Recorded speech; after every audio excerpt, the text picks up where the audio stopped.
So hello friends, कैसे हो आप? I hope so you guys are doing well.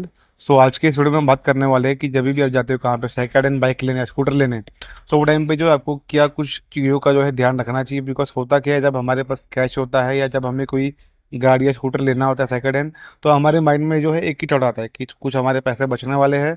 जहाँ पे अच्छी गाड़ी दिखी वहाँ पे उठा के लेके आओ। बट प्रॉब्लम क्या होता है, जब भी हम कब कहाँ पे कोई डीलरशिप के पास जाते हैं या ओलेक्स से कुछ गाड़ी वगैरह देखते हैं, तो वो टाइम पे जो हमको ये कुछ जो है पॉइंट्स वो ध्यान में होना चाहिए।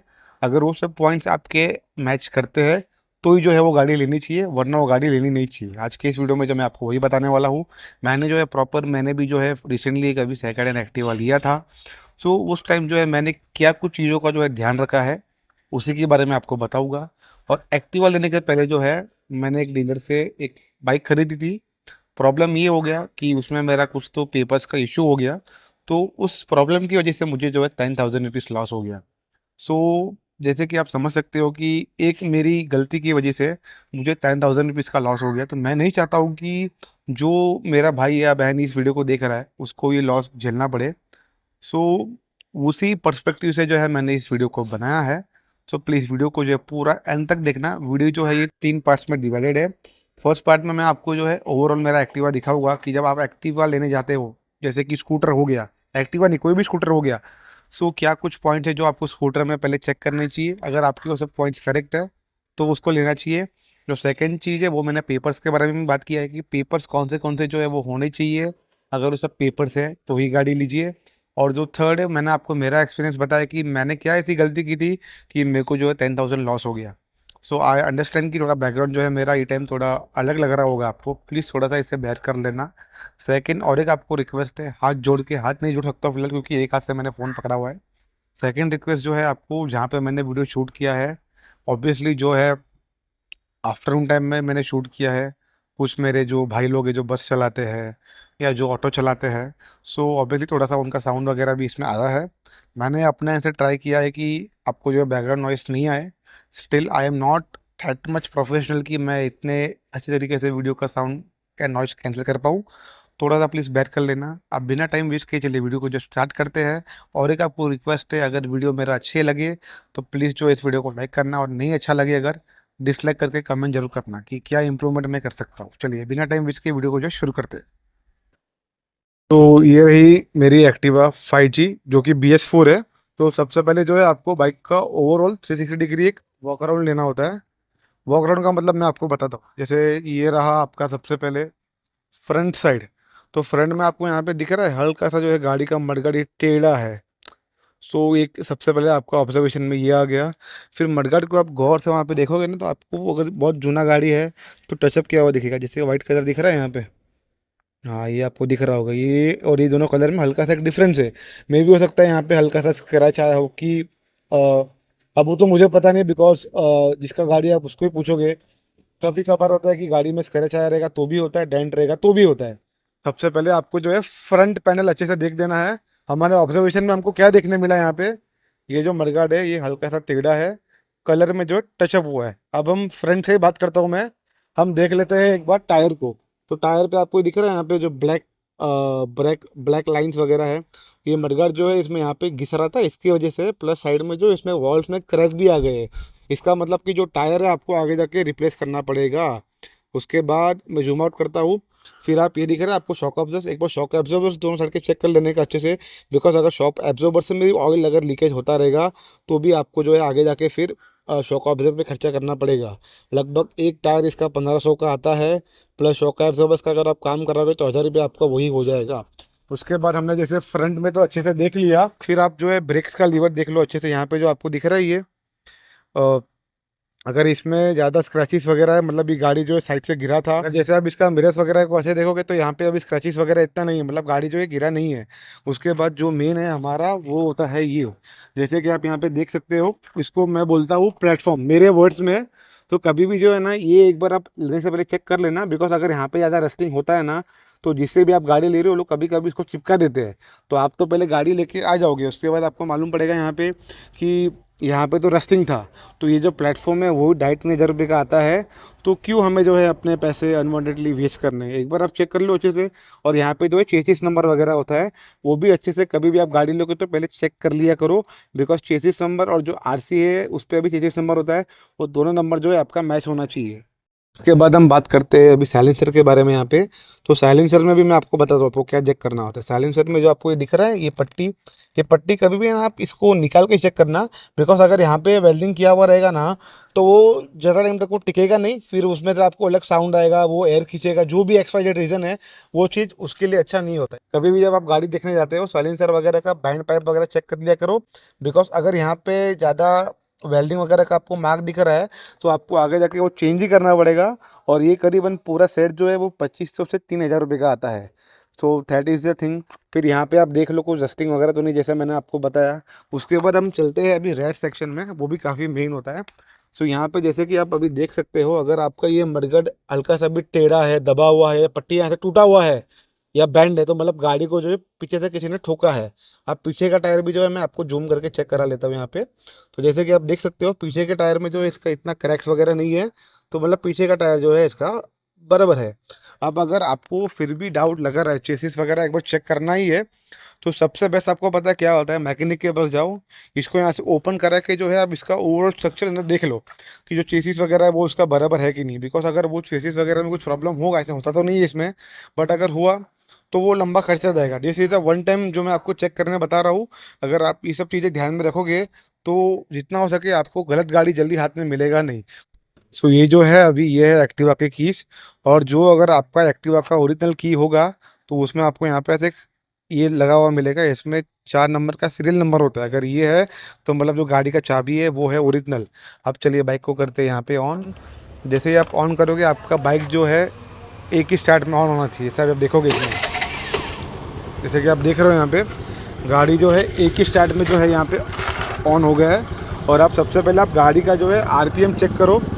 सॉरी, गाड़ी का जो है आप सबसे पहले इंजन का आरपीएम आपको समझ में आ जाएगा। बिकॉज यहाँ पे जो है ना, अगर आप ये देखोगे तो इंजन जो है एकदम साइलेंट है। साइलेंट का मतलब होता है ज़्यादा फास्ट स्लो नहीं हो रहा है। कैसे एक ह्यूमन हार्ट बीट होता है, अगर ज़्यादा इसका इंजन फास्ट स्लो हो रहा है तो मतलब जो है गाड़ी में कुछ प्रॉब्लम है। बिकॉज ये तो कार्बोरेटर वाला बाइक है मेरा, फिर भी जो है इसका इंजन स्टेबल है।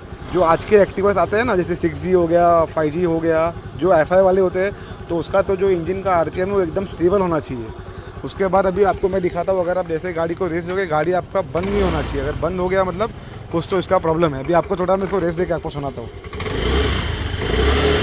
जैसे कि आप देख सकते हो, उसके बाद आप जो है गाड़ी का एक बार इंडिकेटर्स वगैरह चेक कर लो, इंडिकेटर्स वगैरह चल रहे हैं कि नहीं। जैसे कि देखो मैंने अभी इंडिकेटर चालू किया यहाँ पे और इंडिकेटर्स वगैरह भी चल रहा है। अभी हम एक बार हॉर्न देकर देखते हैं, तो इसका जो हॉर्न है वो भी बराबर है। तो जो लास्ट क्वेश्चन था वो तो होगा कि ये कैसे चेक करें कि जेन्युइन है कि नहीं। तो देखो इसमें एक ही ऑप्शन है कि जो स्पीडोमीटर्स वगैरह बनाते हैं, एक बार आप उनके पास आ सकते हो। सबसे पहले जो है आप, या तो ये हर एक जगह पे सिटी में कुछ कुछ शॉप वाले ऐसे होते हैं जो स्पीडोमीटर खोल के बनाते हैं, तो आपको एक बार ये उनको दिखाना पड़ेगा। बिकॉज अगर ये खुला हुआ होता है ना, तो इसके अंदर एक पार्ट होता है कुछ ना कुछ, उसमें आपको हल्का रस्टिंग दिख ही जाता है। अगर रस्टिंग दिख गया मतलब वो ओपन किया हुआ है। और सेकंड चीज़ जो है, आप टायर के हिसाब से भी पता लगा सकते हो। जैसे अगर कोई आपको बोल रहा है कि गाड़ी चला हुआ है सिर्फ 10,000 किलोमीटर या 12,000 किलोमीटर, तो उसमें जो है उसका पहले सबसे पहली बात तो गाड़ी का टायर रिप्लेस होगा ही नहीं। सेकंड चीज़ है, कम चली हुई गाड़ी में ऑब्वियसली आपको जो है स्क्रैचेस वगैरह देखने इतने मिलेंगे नहीं। अभी जो थर्ड थिंग मैं बोल रहा था आपको, यहाँ तो आपको डाउटफुल लग रहा है, तो कंपनी में एक बार जाके चेक कर लीजिए। बिकॉज अगर कंपनी में अगर टाइम टू टाइम सर्विस हुआ है तो आपको रिकॉर्ड में मालूम पड़ ही जाएगा कि गाड़ी कम चला हुआ है कि ज़्यादा चला हुआ है।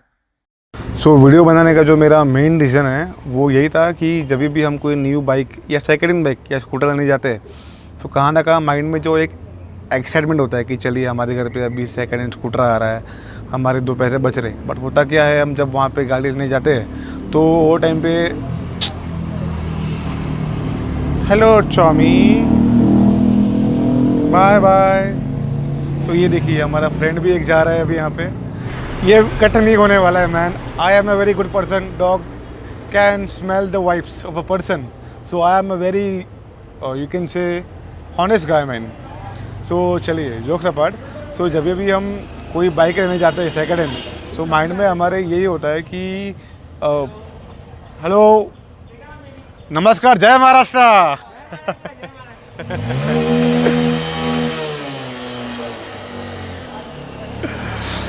सो ये भी हमारे दोस्त मिल गए।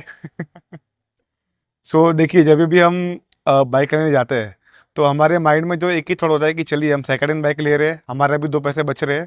सो वही चीज़ है, तो जब भी हम जाते हैं हमको पता नहीं होता है बाइक में क्या कुछ चेक करना है। तो हमको वो टाइम पे एक होता है एक्साइटमेंट कि चलो गाड़ी जाके लेके आना है, तो हम गाड़ी ले लेते हैं।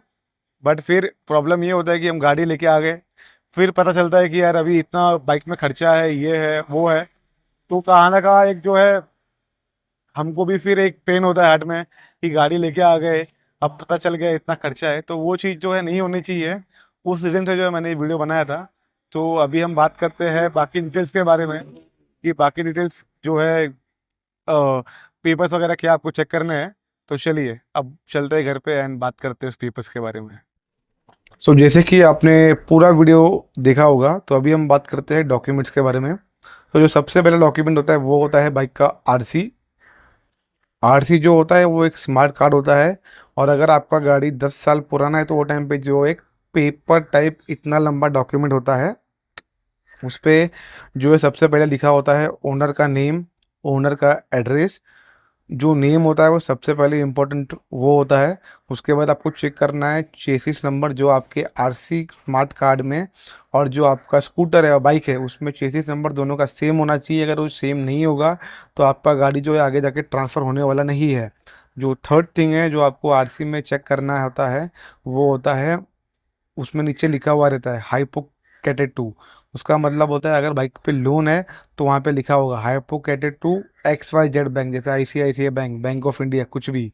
वहाँ पे जो है खाली इतना लिखा होना चाहिए हाइपोकेटेड टू। आगे जो है कोई भी बैंक का नाम नहीं होना चाहिए। अगर बैंक का नाम है तो फिर समझ लेना कि वो बाइक जो है आपका लोन पे है, तो आपको जो है ओनर से फिर उसका NOC लेना पड़ेगा। जब भी गाड़ी का कोई इंसान लोन भरता है तो उसका एक उसको बैंक NOC देता है। फिर उसका प्रोसेस भी जो है वो लंबा हो जाएगा, वो हम फिर कभी बात करेंगे अगर उस पर लोन है तो।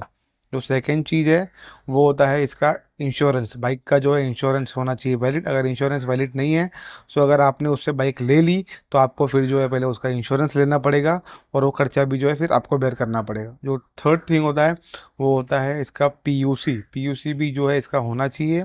PUC करीबन ज़्यादा महंगा नहीं होता है, वो कुछ 50-100 रुपये में आपका निकल जाता है। बट जो इंश्योरेंस होता है वो काफ़ी महंगा होता है। सो ये जो है तीन मेन डॉक्यूमेंट्स है। सबसे पहले आपका RC, second is insurance, and third is PUC। मैं आपको बताता हूँ मैंने जो गलती की थी वो गलती कभी आप मत करना, वरना आपकी अभी 10-15 हज़ार रुपये ऐसे ही लॉस हो जाएंगे।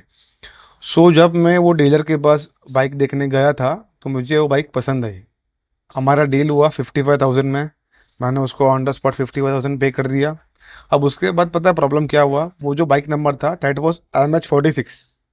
46, हाँ 46 या 45 होगा वो। तो दैट कम्स रायगढ़। अब मुंबई और रायगढ़ दोनों अलग अलग है, रायगढ़ मुंबई के अंदर नहीं है। तो जब आप उसको ट्रांसफ़र करोगे सबसे पहले, सो आपको वो केस में लगता है NOC फ्रॉम साइड RTO, कि ये जो है ये रायगढ़ RTO का बाइक है। रायगढ़ RTO का बाइक है, मतलब रायगढ़ प्लेस का बाइक है। अब इसको हम जब मुंबई ट्रांसफ़र कर रहे हैं तो हमको इसमें कुछ ऑब्जेक्शन नहीं है, वो सबसे पहला चीज़ होना चाहिए। सो मेरे केस में मेरे को डीलर ने ये बोला था कि NOC का ज़रूरत लगता नहीं है। तो सबसे पहले जो है वहाँ पे मैं फंस गया। मुझे लगा ठीक है NOC अगर नहीं लगता है तो मैं मुंबई में जहाँ पे भी रहता हूँ, सो मैं तो बाइक को वो आराम से ट्रांसफ़र कर लूँगा।